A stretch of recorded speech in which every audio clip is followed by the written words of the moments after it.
The popular saying goes, you will kiss a lot of frogs on your way to finding your Prince Charming. Oh boy, did I have frogs on my career path.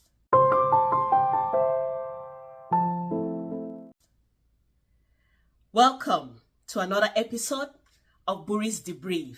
Stories from a multidimensional woman finding purpose, building income, leadership, and joy day after day.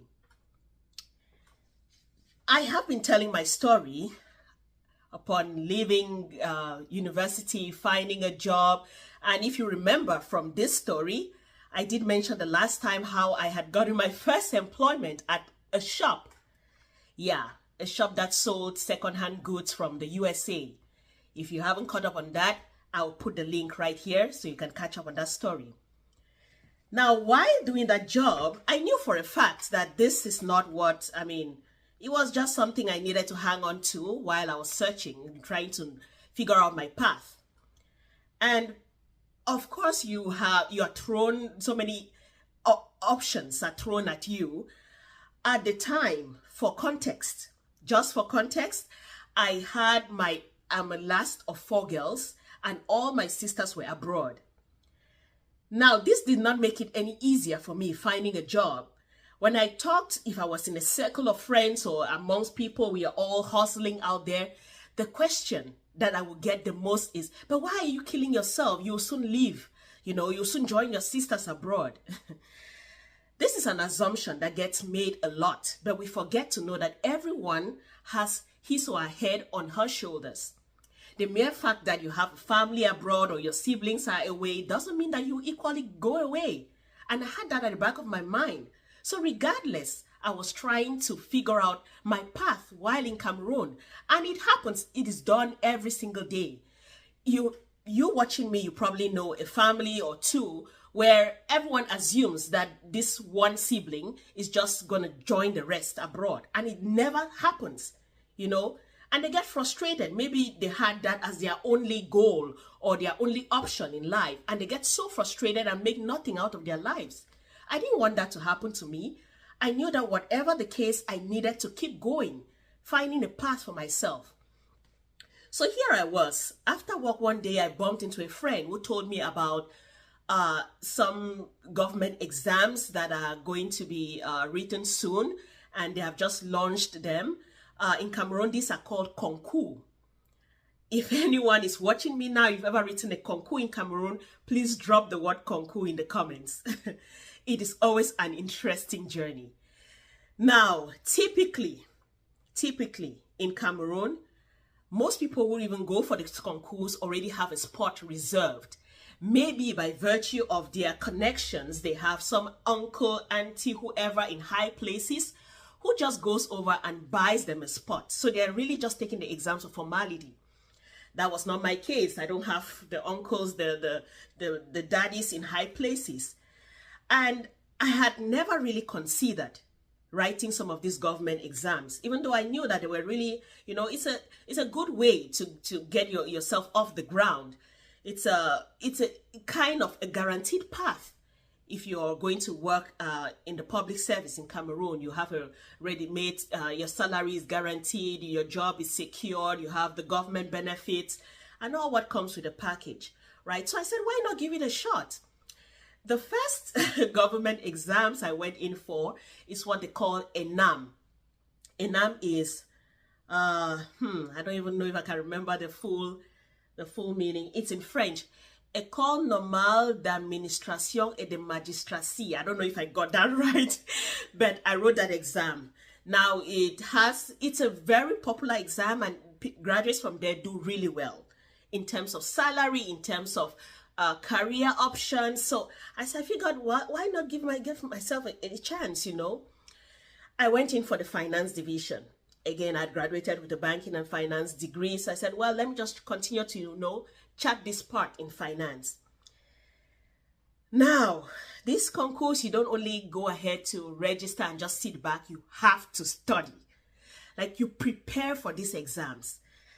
I remember knowing someone who had graduated from this school and was working at the SDO's office, so the Senior Divisional Officer's office in my hometown in Bamenda.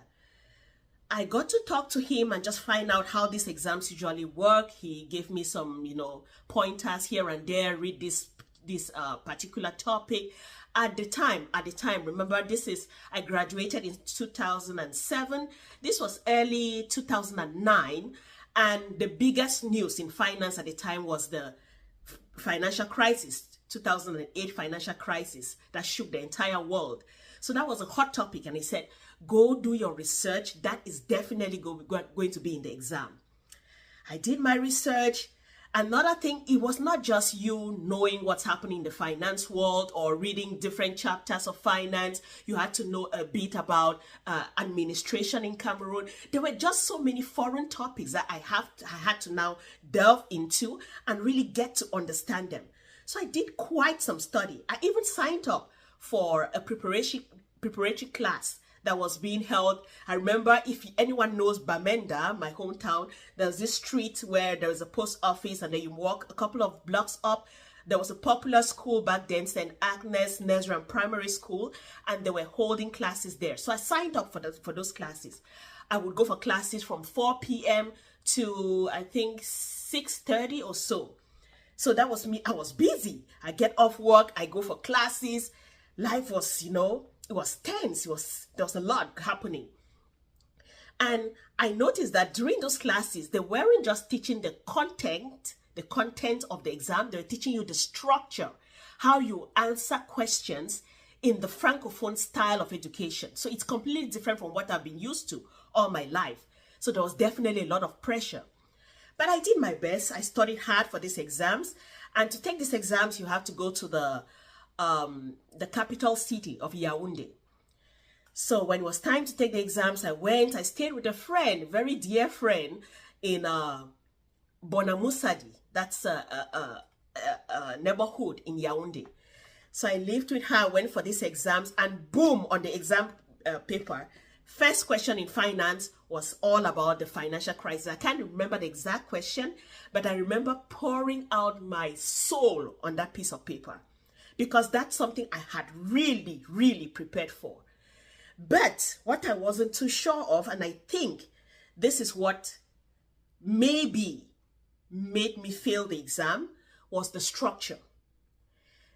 In the Francophone system of education, you don't answer questions like, okay, I got the content, and you just come up with the answer, and how you can start up with an introduction, the body, and then a conclusion, or whatever. You come up with what you think this question is about and express yourself the best you can. No.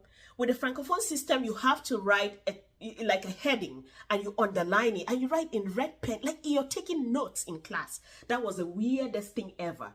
So I don't know, maybe I didn't have the content. I think I did, but maybe that was part of the reason I didn't make it in that exam. Also, remember, this is a highly, highly competitive government exam, and like I said, many people, their positions are already guaranteed before they even go in. So maybe I did not make the cut because my dad did not have the millions of dollars to pay up front. Anyway, that was that about ENAM. But it was quite a good experience to know how these things work, especially given that I had studied the entire time in the Anglophone system. Now, those results were out. Of course, I didn't make it. Truly, I wasn't hoping a lot on this. It was just an experience.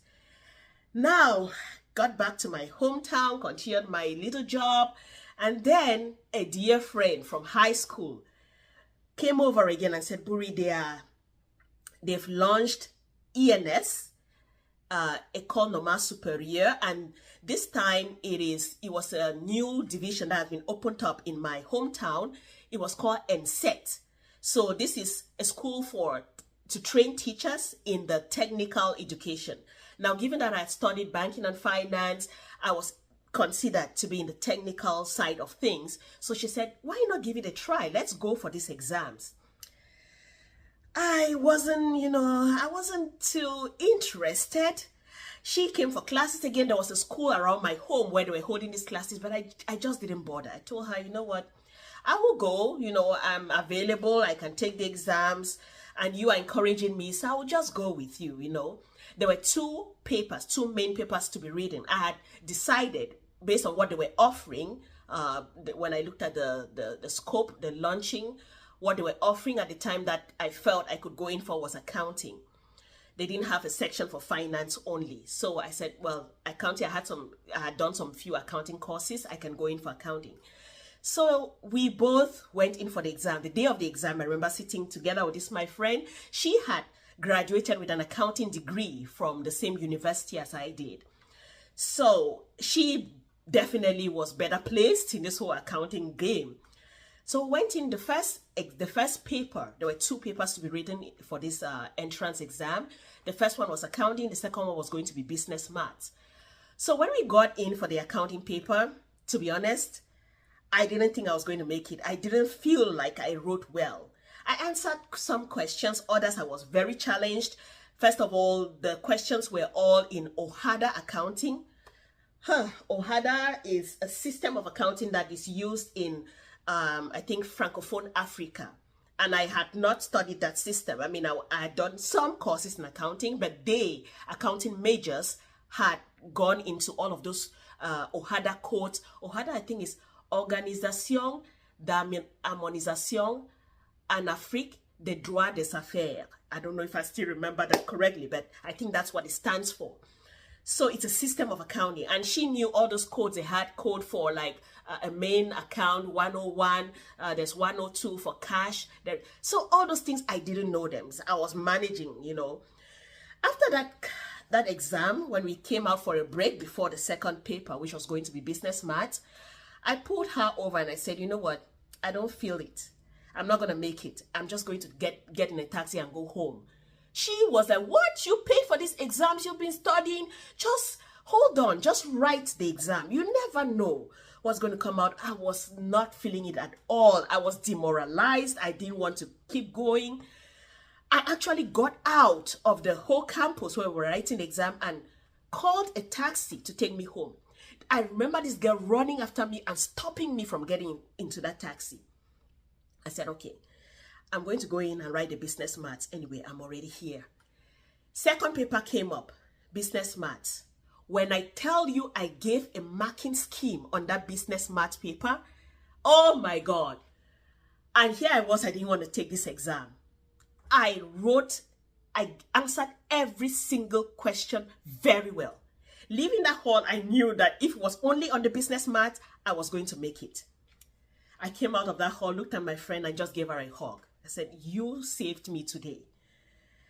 Now, the reason I'm telling this story is just to, refresh the memory of anyone who is watching, who has been through these exams. You know how hard they are. You know the level of emotion that comes with writing these exams.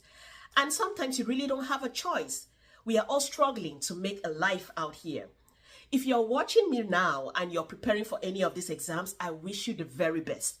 And keep going. Keep your focus. This is life. There is so much flash out there, but some of these things are really concrete, and take it seriously. You could really make a good living out of some of these public exams. There are others in the USA, different parts of I believe every country has some of these government exams that get you into the public service. They are really good. Focus on them, take the exams. If you're a friend out there urging somebody or helping somebody to prepare for these exams, kudos to you. Thank you for doing the hard work. Thank you for being an encouragement. If you're someone who already works in the public service, please do your job well. There are people out there struggling to get into the public service. You probably already have a fantastic career. Please help coach others to get these careers as well. Now, the end of my story is, it always makes, I breathe heavily, because when the results of these NCET exams came out, I made it. This friend who had pushed me did not make it. It broke my heart. I felt so bad. And I'll tell you why. I had other plans which were already materializing. This will be coming up in my next episode. Thank you so much for watching. Have a wonderful day.